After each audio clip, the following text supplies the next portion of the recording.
우리 484장 찬송합시다. 484장입니다.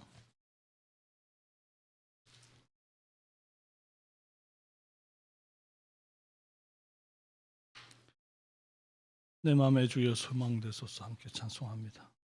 내 맘에 주여 소망되소서. 주 없이 모든 일 헛되어라.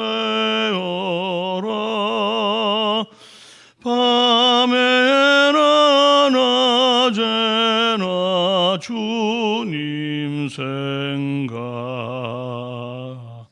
잘 때나 깰 때 함께 하소서.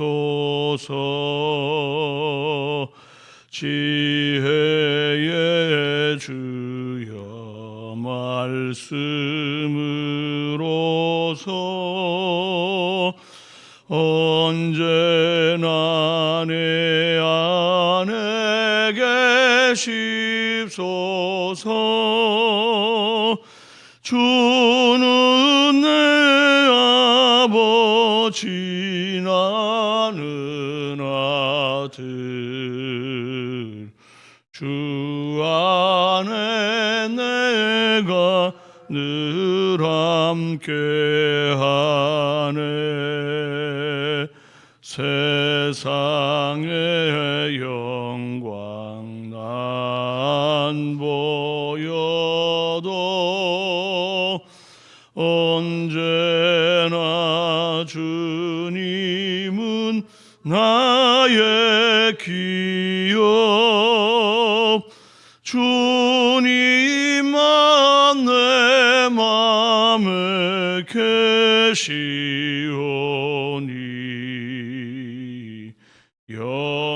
영원한 주님 참 귀하셔라.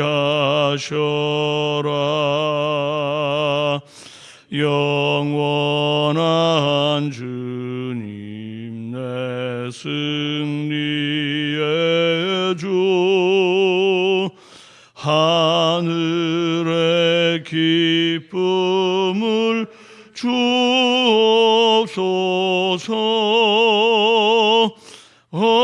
어떠한 고난이 닥쳐와도 만유의 주여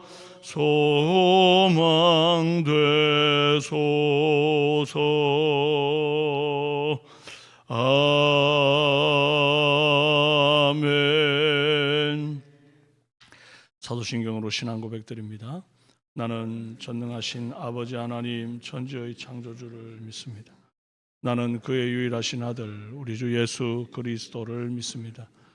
그는 성령으로 잉태되어 동정녀 마리아에게서 나시고 본디오 빌라도에게 고난을 받아 십자가에 못 박혀 죽으시고 장사된 지 사흘 만에 죽은 자 가운데서 다시 살아나셨으며 하늘에 오르시어 전능하신 아버지 하나님 우편에 앉아 계시다가 거기로부터 살아있는 자와 죽은 자를 심판하러 오십니다. 나는 성령을 믿으며 거룩한 공교회와 성도의 교제와 죄를 용서받는 것과 몸의 부활과 영생을 믿습니다.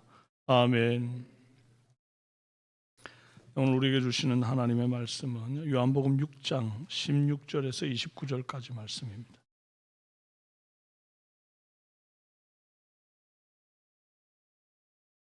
요한복음 6장 16절에서 29절 교독합니다.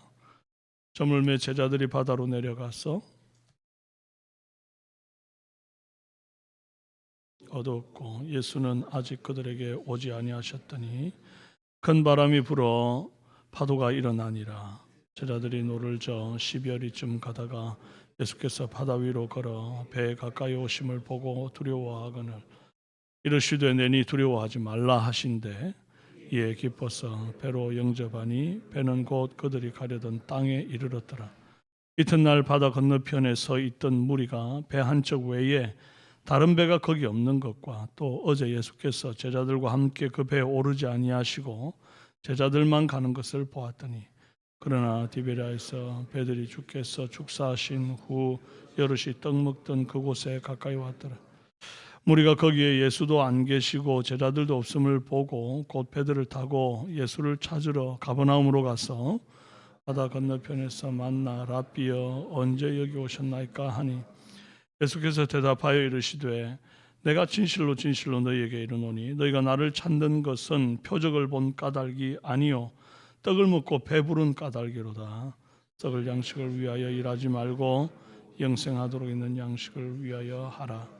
이 양식은 인자가 너희에게 주리니 인자는 아버지 하나님께서 인치신 자니라. 그들이 묻되 우리가 어떻게 하여야 하나님의 일을 하오리까?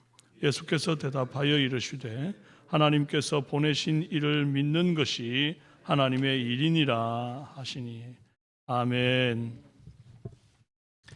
반갑습니다. 오늘 폭풍 속에 오신 주님이라는 제목으로 함께 은혜 나누겠습니다. 요한복음의 7가지 표적 중에 이 5번째 표적인 물 위를 걷는 사건입니다. 본문은 저물매와 이미 어두웠고라는 말과 예수는 아직 그들에게 오시지 아니하셨더니 라고 하는 이 배경 설명이 상징하는 의미가 있습니다. 이건 단순히 그 당시에 사건이 있던 그 저녁 한날의 배경 설명을 하는 것보다 훨씬 더 상징적인 의미가 있는 말이에요. 세상이 어둡고 빛 대신 예수님을 알아보지도 못하고 또 예수님을 영접하지도 않는 이 악한 시대적 상황을 설명하는 그런 말이기도 합니다. 동시에 모든 인생들이 화려하고 밝은 날만 있지 않고 반드시 저무는 날이 오며 또 어두워져서 참빛을 찾는 날이 오는데 그 빛을 찾기 전에는 얼마나 불안한가 그걸 보여준다고요. 풍랑 속에서 죽을 것 같은 두려움에서 헤매이게 되는 것입니다. 그렇습니다. 예수님 없는 인생은 불안해요. 불길합니다. 뭐가 올지 몰라서 조마조마합니다. 꼭 보험 안 든 차를 운전하는 사람의 불안함 같아요. 사고 나면 어쩌지? 아니 누가 와서 부딪히면 어쩌지? 이 배가 침몰하면 어쩌지? 그런 느낌인 거죠. 그러나 예수님을 배에 태운 자는 담대합니다. 무엇을 만나든지 예수 이름 앞에 굴복할 것인데 뭐가 두렵냐 이거죠. 좀 전에 예배 우리가 이제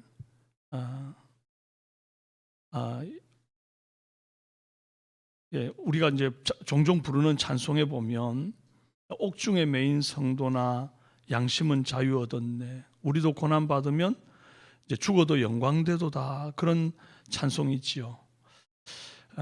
성도는 그런 것 같아요. 옥중에 매여도 자유를 얻고 또 죽음이 두렵지 않은 완전한 어떤 안전함과 완전한 자유, 죽음이 어떻게 할 수 없는 담대함, 넷에 대한 보장이 있기 때문이죠. 보험도 이런 보험이 없습니다. 예수 믿는 사람은 세상에서 가장 안전하고 비싼 보험을 들어놓은 것과 같아요. 아멘입니까? 예수의 보혈에 그 피로 값주고 산 세상에서 가장 비싼 보험. 그러니 안심하십시오. 무슨 일을 만나든 우리 주님께 나아가면 되는 줄로 믿습니다. 표류하던 제자들의 배 위에 예수님이 찾아오셨습니다. 19절에 제자들이 노를 저 10여리쯤 가다가 예수께서 바다 위로 걸어 배에 가까이 오심을 보고 두려워하거늘. 누가 예수님께 찾아간 게 있습니까? 제자들이 노를 져서 예수님께 갔나요? 아닙니다. 예수님이 물 위를 걸어 표류하고 있던 제자들을 찾아오셨습니다. 성자께서 하늘 보좌를 버리시고 성육신하사 우리를 찾아오셨습니다. 그리고 각 개인의 표류하는 인생의 배에 찾아오셨습니다. 내가 주님을 찾았다 생각하는 것은 큰 오해죠. 내가 교회를 찾아와서 예수님 만났다. 이사 왔는데 이리저리 찾다 보니까 우리 삼성교회가 보여가지고 와서 내가 예수님을 찾았다. 그 오해입니다. 내가 불교, 천주교 다 뿌리치고 이상하게 마음이 교회에 끌려서 교회로 와서 예수님 만났다. 그래서 내가 예수님 찾아온 줄 알면 이게 오해입니다. 저도 어릴 때 저희 할머니가 4월 초파일만 되면 어디서 절밥을 구해다가 주셨는데 그게 왠지 그래 먹기가 싫어가지고 안 먹었습니다. 수학여행 갔다가 불국사 대웅전 구경할 때도 왠지 젊은 앞에만 들어서도 막 기분이 찝찝한 게 나랑 안 맞는 것 같고 딱 싫었습니다. 그런데 이상하게 교회만 가면 그렇게 마음이 평안하고 좋은 거예요.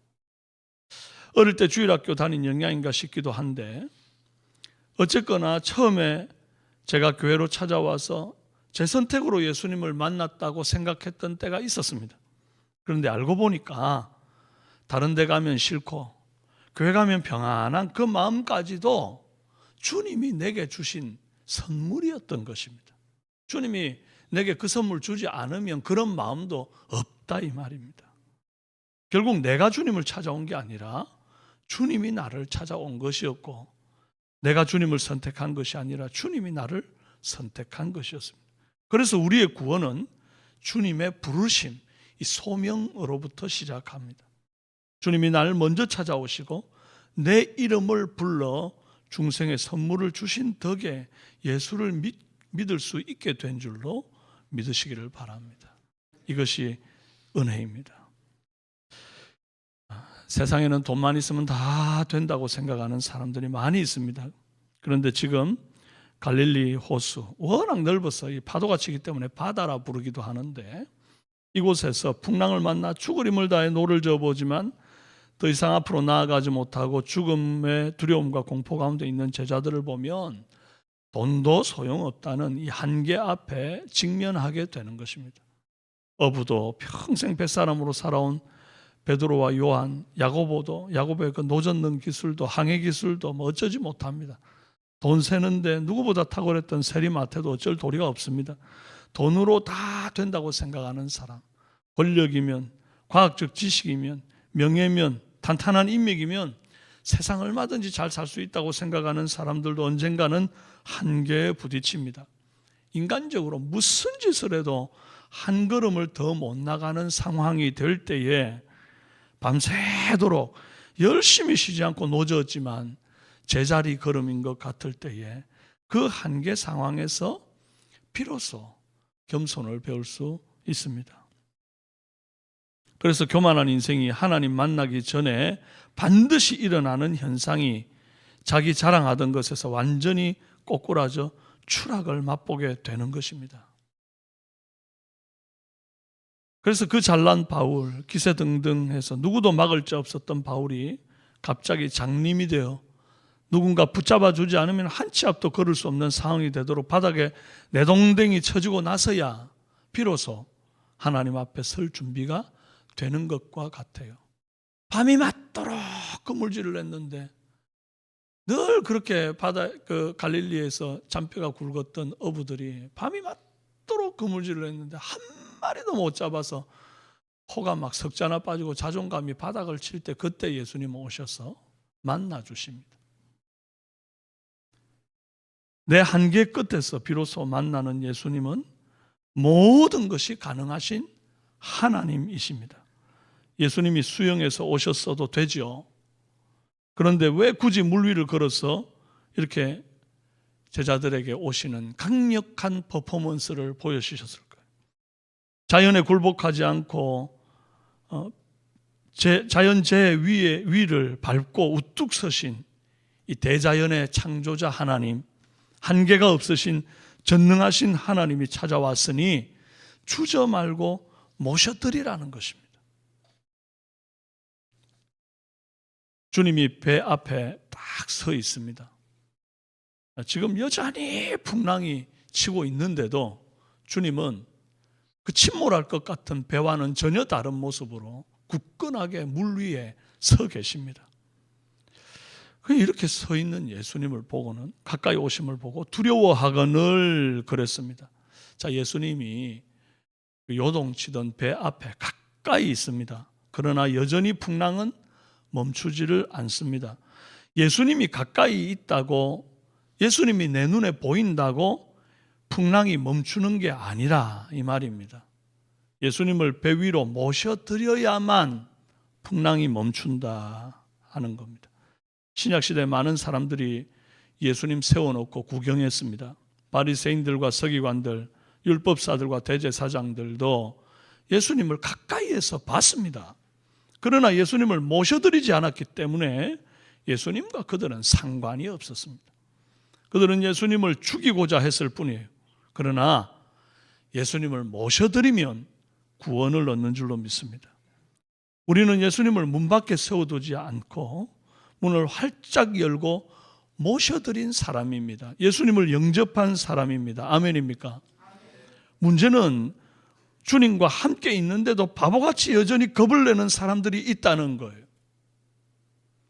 오늘 말씀에 예수님이 배에 오르시자마자 분위기가 어떻게 반전이 됩니까? 21절, 이에 기뻐서 배로 영접하니 배는 곧 그들이 가려던 땅에 이르렀더라.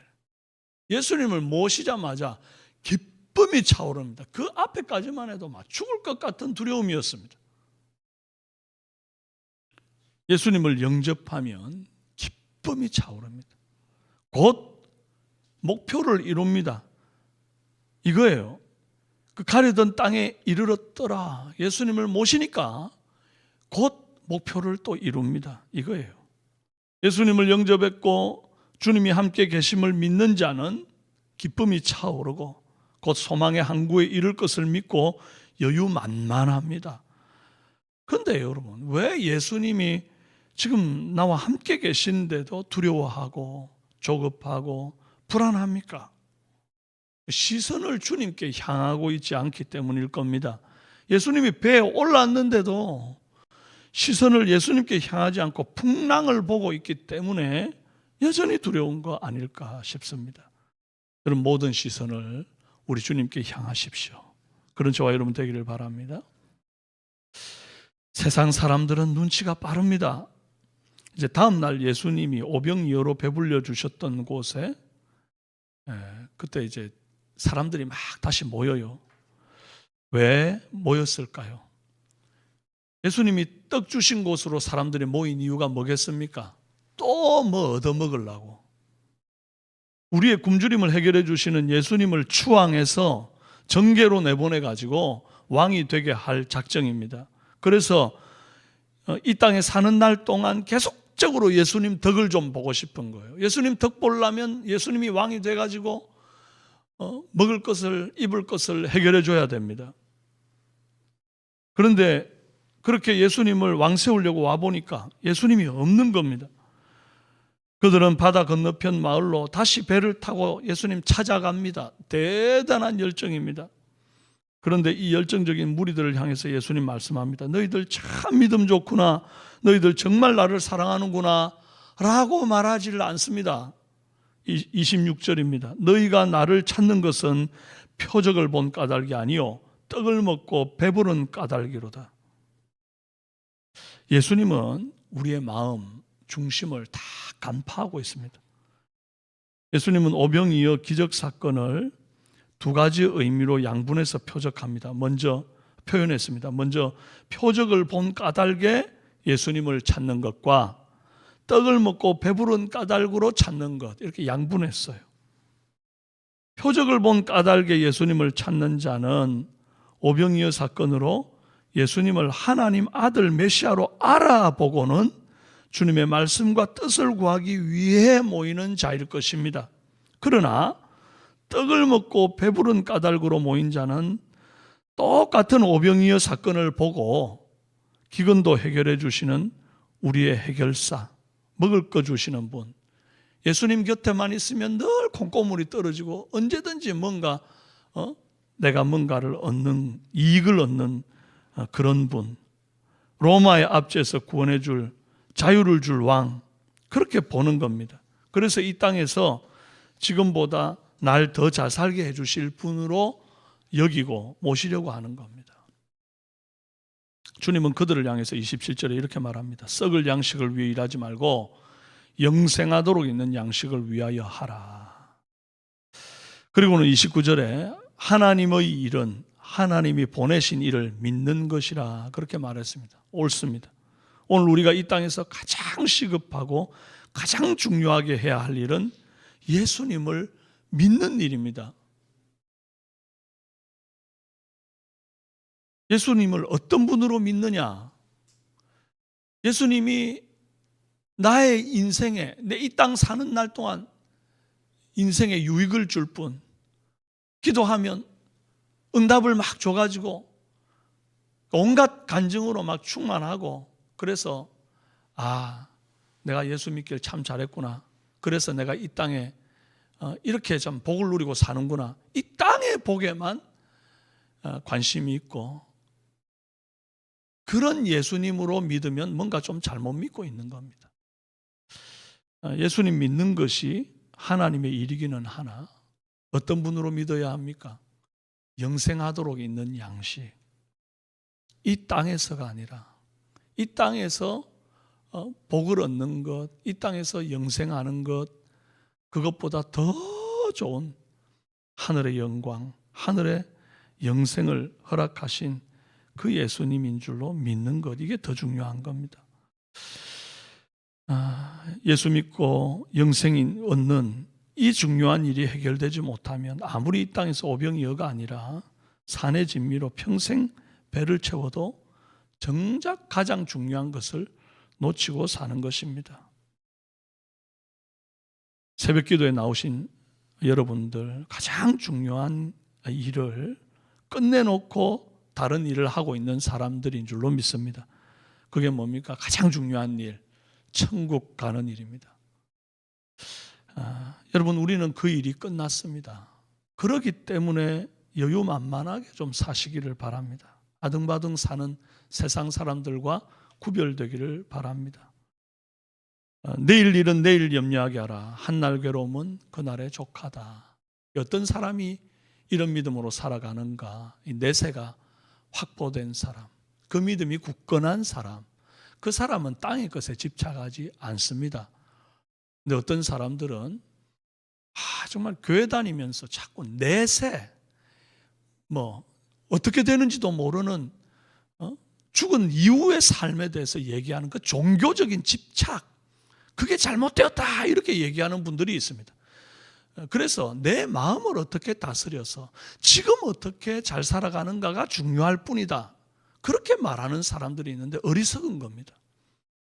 여러분, 내세가 해결되지 않고는 이 땅의 집착을 끊어버릴 수가 없습니다.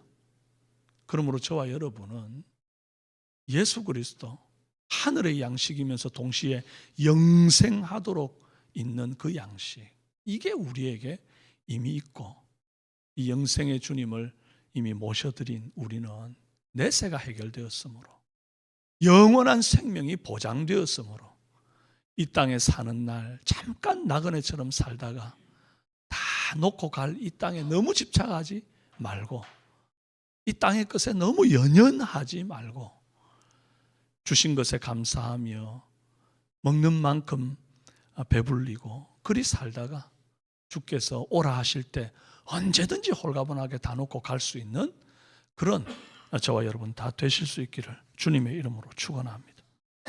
시간 함께 기도합시다. 좋으신 주님, 폭풍 속에 우리 주님께서 그 폭풍 위에 굳건하게 서서 요동하지 아니하시는 주님, 자연을 통제하시는 주님, 천지를 창조하신 주님께서 두려움과 염려와 걱정 가운데 있는 제자들의 배 위에 오르시려 하시고, 그 배 위에 오르시니 드디어 폭풍이 멈추는 것처럼 하나님 아버지, 우리가 주 예수 그리스도를 멀찌감치서 바라보는 자가 되지 않도록 도와주옵소서.